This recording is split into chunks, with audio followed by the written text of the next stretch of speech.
So they say that Disneyland is the happiest place on earth? I mean, I hate to say it, but I need some more convincing on that. I love the sights. Don't get me wrong, it's amazing to look at all the different magical lands and all that, but if you look past all of that, it's arguably safe to say that all of the other aspects of the park experience can make it suck. It's like I spend a ton of money just to go to a place and wait in line for hours for just about everything that they have to offer. All day long! When it's finally time to enjoy whatever it is you're waiting for, it's so short-lived that you feel like you just got ruthlessly scammed. Want a snack? There's a 30-minute wait for that. Want to ride a ride? Well, there's a 2-hour wait for that. Want to go to the bathroom? Well, there's a 45-minute wait for that too. You feel like leaving after they tell you to hurry up and wait for just about everything? There's a line for that too.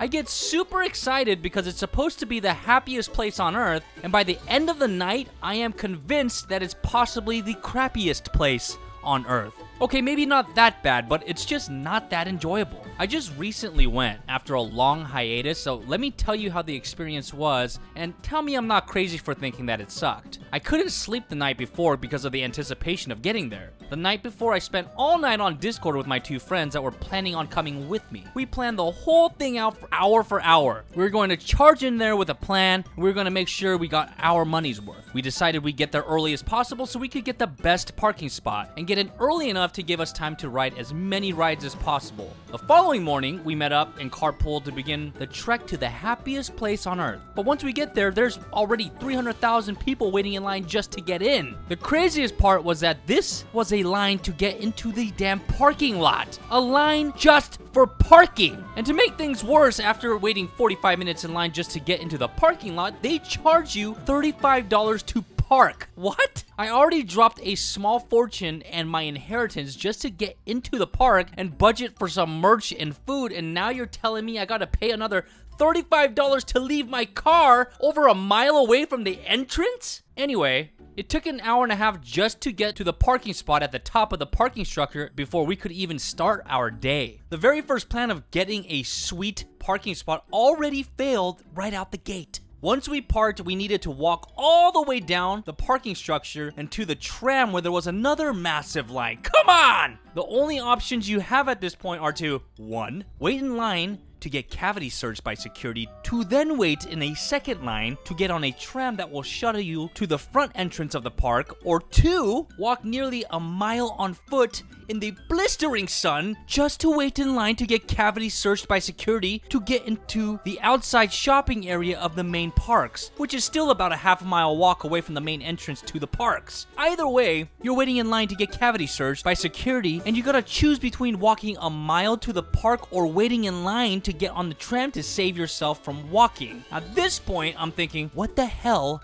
did we get ourselves into? Fast forward about 3 hours from the time that we arrived at this godforsaken place, we finally make it in. I looked at my 2 partners in crime and said to them, "Boys, we're in. Oh my god, we're finally in." Now, for a split second, I forgot about the literal crap show that we just experienced trying to get into the park, and we started venturing off through Main Street, and it was absolutely magical. All for about 15 seconds. I suddenly felt a wave of claustrophobia start to take over me. I felt like I was in the scene from the movie 300 where all the Persian soldiers are trying to run through the little narrow corridor to attack the Spartan soldiers. It was basically shoulder to shoulder through this narrow street, and I was literally running into people from behind because out of nowhere they decided that stopping was the thing to do. These people and their entire families would just stop in the middle of a walk path to hang out, eat food, talk, look at their phones, and completely block a path of foot traffic like it was normal. And then I'd accidentally run into them because I'm not expecting people in a flow of traffic to randomly stop in the middle of a sea of people to look at their phone. Then they would turn around and look at me like I'm the bad guy. I just want to get to Adventureland. Get the hell out of my way! The people worse than the traffic blockers are the drifters. The drifters are the people who continue to walk, but they can't walk in a straight line to save their life. They constantly keep edging their way across a diagonal path until they either walk headfirst into oncoming traffic or they drift in front of the flow of traffic they are already in, and then they get pissed when they run into you. Like,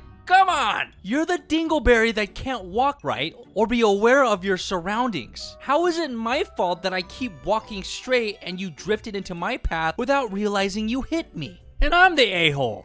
For a minute, I felt like a running back. After the way I had to duck and weave through people just to get out of there, it almost felt like it wouldn't be worth it. But I made a plan with the boys, and I was no quitter. So we kept pushing forward, dodging strollers, twirling around people stopping out of nowhere unexpectedly. Oh, and the kids! If you're not paying attention and looking down every once in a while, you'll end up pummeling a poor little girl or boy because they come out of nowhere running through the packed crowd in your line of path. After realizing there was no other way, we Reggie Bushed our way out of Main Street. Believe me, I didn't want to do that, but it was our only option. Survival of the fittest. We finally made our way to the circle in the middle of the park, and there's peace at the little circle. You're directly in front of that beautiful magic castle, and you get to see an opening to all the different lands of adventure. And right in the center is a statue of Walt Disney and Mickey Mouse that gave us just a little bit of inspiration and hope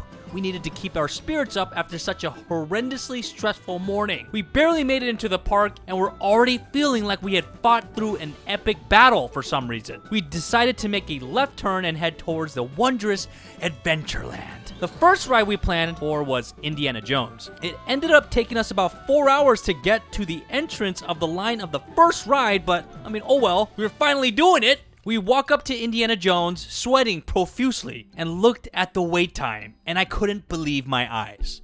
The damn placard said 120 minutes. You got that right. 120 freaking minutes to go on a 3-minute ride. Just wonderful. Well, regardless, we decided to wait. Not much else we could do at this point because this was a plan we made, so we decided to stick with it. I'd say about an hour into it, we kind of got used to it and even started telling each other that it wasn't all that bad and it seemed like it was going pretty quickly, probably just as a coping mechanism. We'd be on the ride in no time, we thought. And then all of a sudden, 2 ride staff members pop up out of the woodwork. Why? To tell us that the damn ride has experienced technical issues. What technical issues, you ask? No freaking clue.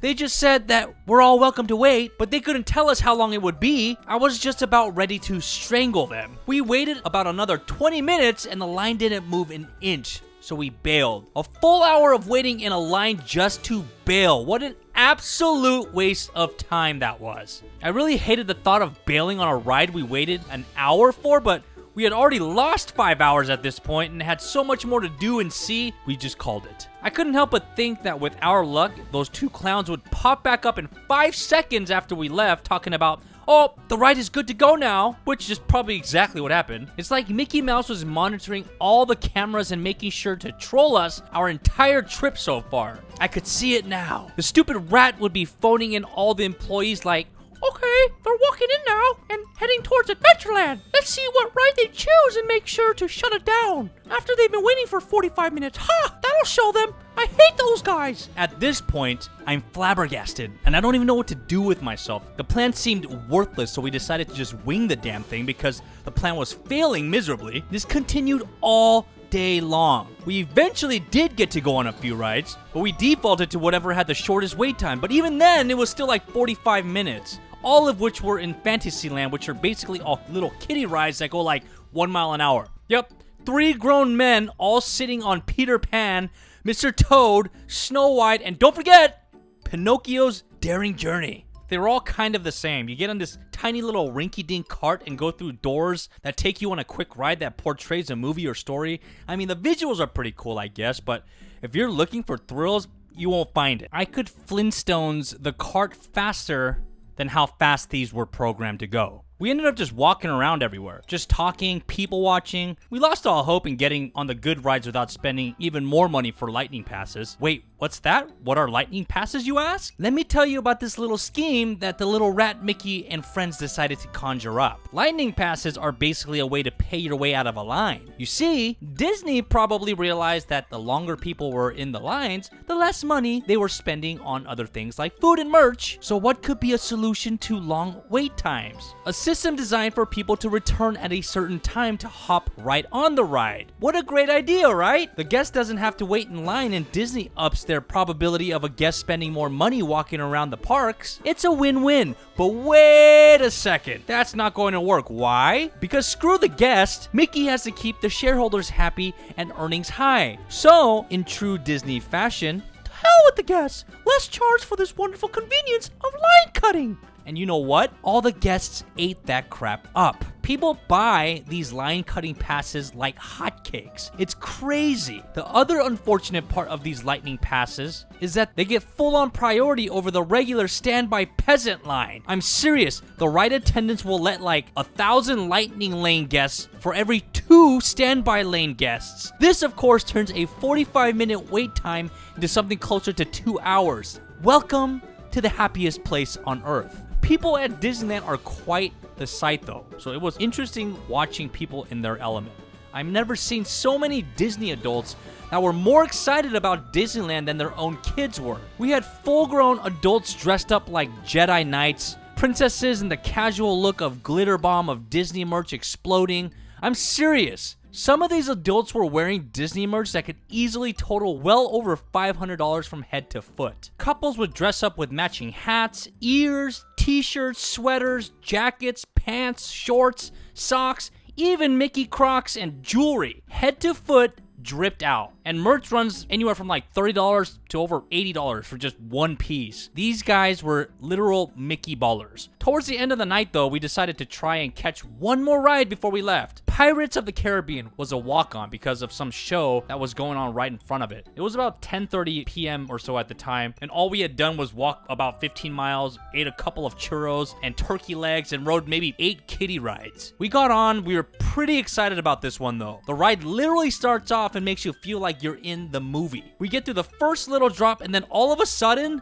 the ride stops. The damn ride broke down with us on it. We were stuck on this ride for about 2 hours before we were escorted off the boat. It was almost 1 a.m. by the time we were rescued and escorted off the pirate boat, up some corridor, and out to the main park again. So the day started with the first ride we wanted to go on breaking down before we had the chance to get on it, and ended with the last ride breaking down while we were on it. Not gonna lie, not super impressed with the day.